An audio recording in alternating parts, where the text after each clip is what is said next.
So, I'm here with David from CandyKeys, David de CandyKeys, para la gente que no conozca esta tienda. Si no la conocéis ya, deberíais, porque es de los vendors, por no decir el vendor más longevo de Europa a día de hoy dentro del hobby.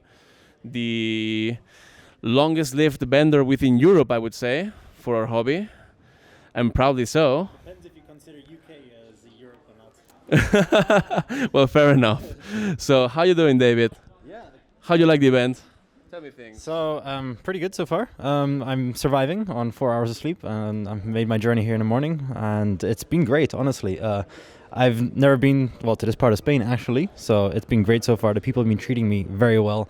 The meetup has been amazing, really well organized, I must say. For the meetups that have a first time, I mean, compared to the meetups we did the first time, was a mess compared to this, so I'm really impressed. The quality of branding even, very impressive, and I think every year it's only going to be more and more, I hope, to be honest. We'll see. Yeah. We'll see. I mean, I gotta say, I'm also very proud on my side of things, because this is basically run through my Discord community entirely. So it's pretty crazy to see all these talented people always coming together to make something like this happen. For me, it's also very emotional in a way. So I would like to talk to you about the hobby and what are you predicting for the future, how you see it currently, all the constant shifting between like purchasing habits from the consumers, what are people looking after, group buys or not, all the chaos that has been in the hobby lately. I mean, it's been very rough for all the vendors, obviously. There's been a lot of controversy, a lot of stuff. So I would like you to basically tell me how you feel about all of this. I mean, I know it's a very tough question to ask because there's a lot of things to say. So I'll just let you tell me how you feel. Right, that's a big question.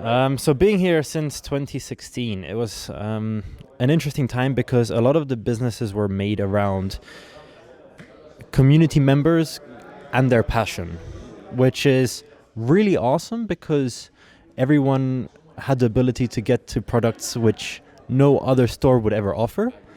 And this was really key until the leading time to COVID.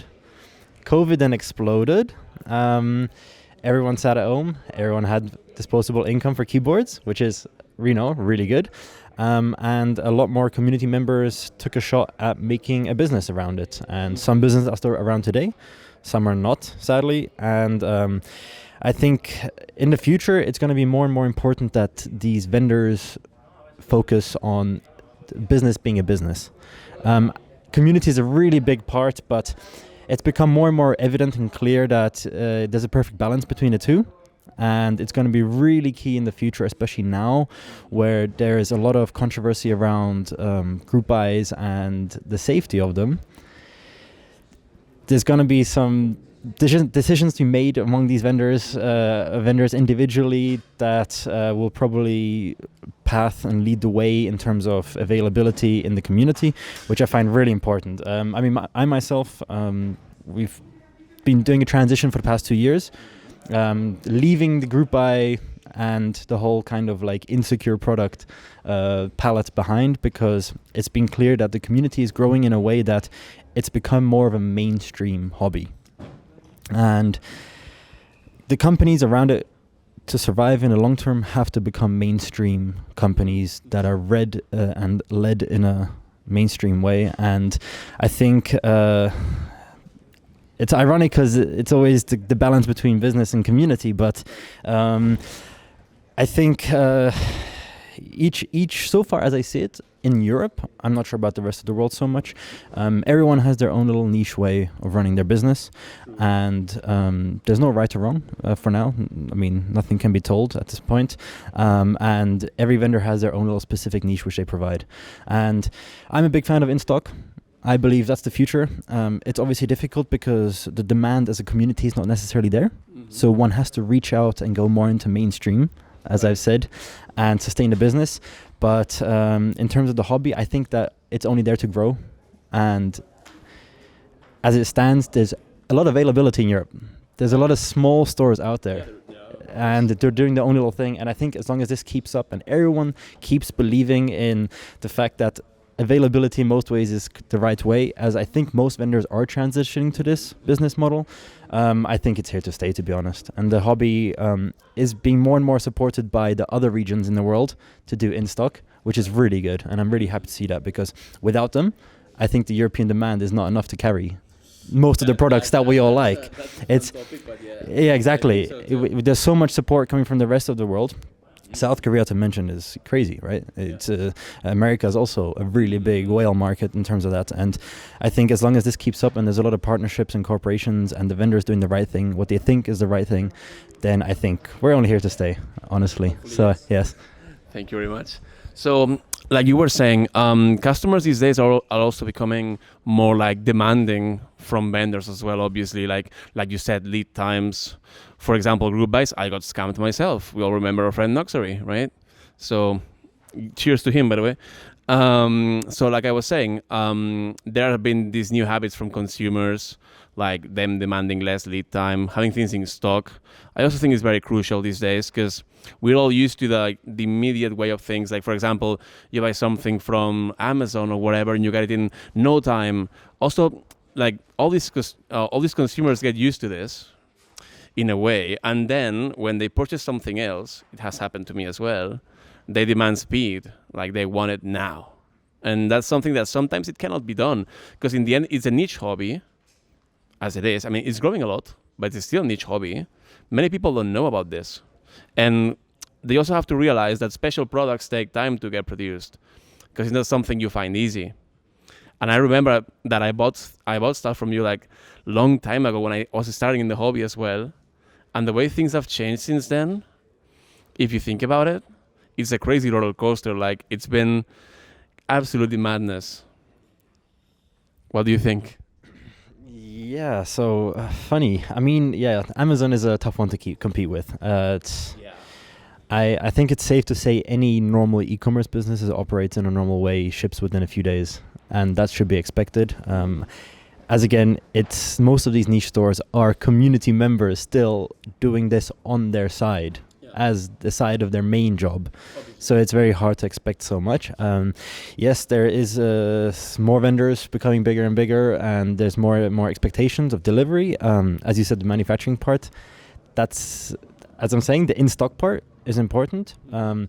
There is sacrifice to this, however, because you have a lot of products that are available on pre-order due to the amount of customization one can have. Right. So that's the next understandable thing. It's a sacrifice that has to be done. That's a sacrifice that has to be done. And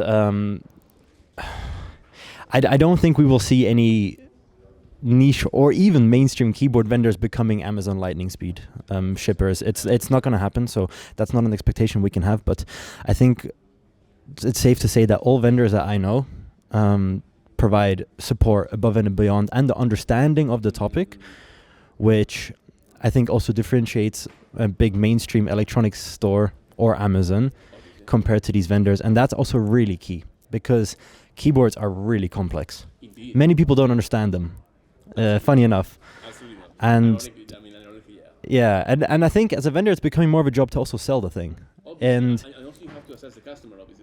They mostly don't know about anything most of the time. Yeah, it's awesome because you get to meet so many new people, and it introduces new people to the community. Vendors are a key part of getting people introduced to the community. As you said, Discord, right? Obviously. You made this event. Yeah, right. Vendors, I heard so many times that from vendors, us included, that people saw the ping in our Discord for this event and they came because of it. And that's awesome. And I think that's kind of also really important to highlight. It's not just about shipping and that, the services behind it, the community slash mainstream want-to-be community, everyone's support is really important. And that's only possible with these small web link shops. Right. And not big B2B platforms and correct, because they struggle. I think it's always going to be so in the future that these big businesses, these big electronic stores, will always struggle to make it into our community. Yeah. And that's really nice to hear for the vendors. I think that's really good, but it's a bit scary sometimes. You don't really know if someone's going to come along and buy a big brand. We've had some big mergers, right? So we had Corsair, we had the Drop, we had the whole situation. A bit scary because that was a community company. I would say, from my opinion at least. and now you have a mainstream big company kind of doubling it. That's scary. But no, in terms of, I mean, I'm not really sure I know what the question was, but it's in terms of the hobby, vendors, the people coming to these events, the people organizing these events, the people designing their products, even if they can't come personally to these events, it's all one big circle. The manufacturers need to understand as well. The manufacturers want to understand, believe it or not. So many want to reach out and be like, right, what does the community want? So many manufacturers that were mainstream are reaching out, what does the community want? And that's because they can't break into this circle. And I think it's so important, as long as this circle's kept, the vendors respect the customers give back to the vendors give to the designers, customers respect the designers, so on and so on and so on. Then I think it's here to stay. And all I would personally just like to see is just availability. It's better for everyone. And it's fair to say, I've been vocal about this before, a group buy puts the risk on the customer. And I would just like to see more businesses take the risk. That's all. I understand it's a small niche hobby, and I think if more and more vendors approach this method, then everyone's here to stay, and everyone's going to have their fun, so to say. Right. Well, thank you so much, David. It's been a pleasure. It's been a very deep talk, actually. I mean, I imagine now. Definitely got the experience, man. I mean, it's an honor for us to have you here, obviously. Thank you. No, thank you for the invitation. It was great trip, and it's still to be. So. And well, we'll see you hopefully in the next edition, if that ever happens. Fingers crossed. So we'll try. Thanks a lot for the interview, man. Thanks so much.